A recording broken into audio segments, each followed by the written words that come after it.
आज हम लेकर आए हैं उत्तराखंड की खबरें। उत्तराखंड में बारिश और बर्फबारी को लेकर अलर्ट जारी। इन 5 जिलों में रहेगा ज्यादा असर। उत्तराखंड में मौसम पल पल करवट बदल रहा है। इसके बाद दिन भर कभी धूप तो कभी छांव का खेल चल रहा है। वहीं मौसम विभाग ने प्रदेश में बारिश और बर्फबारी को लेकर अलर्ट जारी किया है। वहीं आकाशीय बिजली चमकने और ओलावृष्टि का भी अंदेशा जताया जा रहा है। सीमांत जिलों में शिक्षा व्यवस्था का बुरा हाल। 113 स्कूल हुए बंद। कैसे बदलेगी पहाड़ की तस्वीर। प्रदेश में स्कूलों की छात्र संख्या बढ़ाना हमेशा शिक्षा विभाग के लिए एक बड़ी चुनौती रहा है।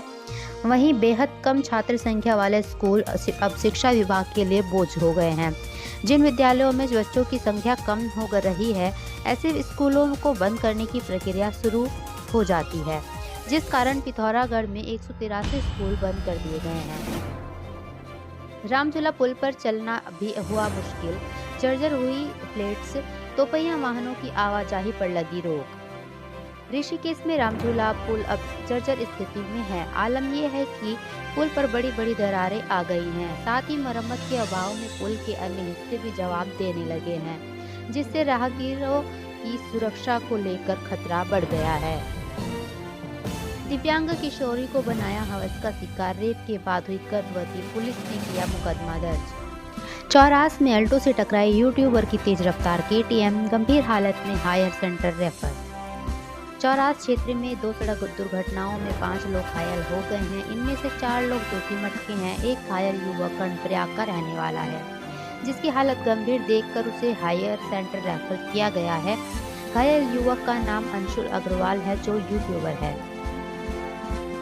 लोकसभा चुनाव पर हल्द्वानी हिंसा इफेक्ट। 16% वोट बिगाड़ेंगे गणित। यहाँ समझे समीकरण। हल्द्वानी हिंसा भले ही क्षेत्रीय स्तर पर वनभोजपुरा इलाके तक सीमित रही हो, लेकिन इस पर राजनीति का आकार राष्ट्रव्यापी रहा। राजनीतिक दल इस घटना को आगामी लोकसभा चुनाव के समीकरणों से भी जोड़ रहे हैं। ऐसे में हिंसा का सबसे ज्यादा असर नैनीताल उधमसिंह नगर लोकसभा सीट पर पड़ता दिख रहा है। लिहाजा उत्तराखंड की 5 लोकसभा सीटों में सबसे हॉट मानी जाने वाली नैनीताल उधमसिंह नगर सीट पर हल्द्वानी हिंसा कितना असर डालेगी। स्वास्थ्य के क्षेत्र में डॉक्टर खजान सिंह ने किया कमाल। DG हेल्थ ने किया सम्मानित। उत्तराखंड के 2 विश्वविद्यालयों को मिले 120 करोड़। इंफ्रास्ट्रक्चर फैसिलिटी और रिसर्च सेंटर पर होगा काम। केंद्रीय शिक्षा मंत्रालय ने उत्तराखंड के 2 विश्वविद्यालयों को 120 करोड़ की धनराशि देने की स्वीकृति दे दी है। इसके तहत प्रदेश के कुमाऊं विश्वविद्यालय और दून विश्वविद्यालय को 120 करोड़ रुपए स्वीकृत होंगे। इसमें 100 करोड़ रुपए कुमाऊं विश्वविद्यालय, जबकि 20 करोड़ रुपए दून विश्वविद्यालय को आधारभूत सुविधाओं को बेहतर करने और रिसर्च कार्यों के लिए मिलेंगे। शादी में हर्ष फायरिंग कर रिश्तेदार फरार। पुलिस ने पूछा नाम नहीं बताने पर आयोजकों के खिलाफ FIR दर्ज। PM मोदी करेंगे देवप्रयाग के रघुनाथ कीर्ति परिसर का वर्चुअली लोकार्पण। संस्कृत शिक्षा में है अपग्रेड। देवप्रयाग में स्थित केंद्रीय संस्कृत विश्वविद्यालय का रघुनाथ कीर्ति परिसर तैयार हो गया है, जिसका लोकार्पण नरेंद्र मोदी करने जा रहे हैं। PM मोदी 20 फरवरी को वर्चुअली लोकार्पण करेंगे। यह कैंपस संस्कृत शिक्षा के क्षेत्र में अग्रणी है। किराएदार बनकर घर में चोरी करने वाला गिरफ्तार। स्कूटी चोर भी चढ़ा हत्थे।